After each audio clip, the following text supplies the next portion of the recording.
یہ جناب میں اور میرا چھوٹا بھتیجا حافظ محمد حسین سہروردی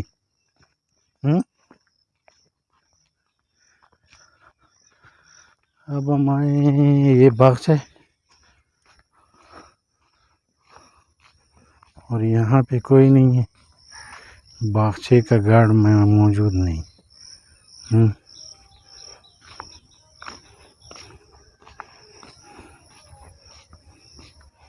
کدھر گیا محمد حسین؟ وہ کتنے ہو یار، وہ اتنے آ جاؤ۔ محمد حسین ادھر تو امرود نہیں لگا یار، کدھر؟ پیچھے آؤ، آنی ہلانے کو پوچھ کے لانا ہے، لال مرغ کیڑا آ رہے؟ اور پھر پوچھ کے نا پھر لانا ہے، 2 بوٹے میں پورے باغ میں۔ اچھا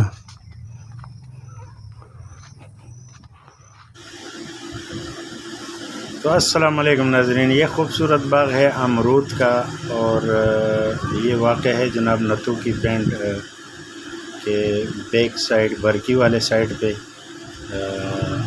اس کے ساتھ ایک زیارت ہے، اب کچھ دیر بعد انشاءاللہ ہم اس زیارت پہ بھی حاضری دیں گے، اور آپ سب ناظرین سے بھی التماس ہے کہ ہمارے ساتھ جڑے رہنے کے لیے ہمارے چینل کو سبسکرائب کریں اور بیل کے آئیکن کو دبا کے رکھیں تاکہ ہر نئی آنے والی ویڈیو بآسانی آپ تک پہنچ سکے۔ تو ناظرین، یہ ولاگ نتو کی پنڈ کے امرود کے باغ کا ہے، آپ لوگوں کو باغ بھی دکھا رہے ہیں اور ساتھ ساتھ چھوٹے موٹے جو امرود لگے ہیں وہ بھی دکھا رہے ہیں۔ یہ باغ جناب آج سے 15 سال پہلے میرے دوست اکبر بھائی جو ہیں ان کے ایک رشتہ دار نے لگایا تھا۔ تو اس میں جناب امرود 2 قسم کے پائے جاتے ہیں، ایک ہے وہ عام قسم کے سفید کلر کے انگور، اور ایک جو اندر سے ریڈ ہوتے ہیں، اس طرح کے امرود جو ہیں ذائقے میں بہت ہی لذیذ قسم کے ہوتے ہیں اور بہت ہی پیارا ذائقہ ہوتا ہے۔ تو یہ 2 قسم کے پودے یہاں پہ امرود کے لگے ہیں جو کہ بہت بہترین ہے، اور آج کل جو ہے نا ابھی کچھ پک رہے ہیں اور کچھ ابھی لگ رہے ہیں، ایسا موسم ہے، لیکن باغ والا اس وقت موجود نہیں، اس لیے ہم کسی دانے کو نہیں چھیڑتے ہیں، کیونکہ کسی کے اجازت کے بغیر کسی کے باغ سے پھل توڑنا اور کھانا جو ہے وہ مناسب نہیں ہے۔ تو ناظرین، آپ کے سامنے یہ خوبصورت نظارہ ہے، آپ دیکھ رہے ہیں یہ کوئل بیٹھی ہوئی ہے، اور کوئل کا آواز تو مشہور ہے۔ تو یہ امرود کا باغ اور یہ نظارہ آج اپنے ناظرین کو دکھانا تھا، امید ہے کہ ناظرین کو یہ پسند آیا ہوگا۔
یہ تھا ناظرین امرود کا باغ جو میں نے آپ حضرات کو دکھا دیا ہے کہ آج سے 20 سال پہلے کا یہ باغ لگایا ہوا. ماشاءاللہ اس میں 2 قسم کے پودے پائے جاتے ہیں. اور اب ہم آگے جائیں گے. اگلا ولاگ ہمارا ہوگا قبرستان کا اور زیارت کا. تو زیارت پہ ہم سب مل کے انشاءاللہ تعالی درود و سلام اور سورۃ فاتحہ پڑھتے ہیں مرحومین کے لیے. آئیے اب اگلا ولاگ دیکھتے ہیں زیارت والا, اور باغ کے اس نظارے کے بعد جناب ہم حاضری دیتے ہیں دربار شریف پہ.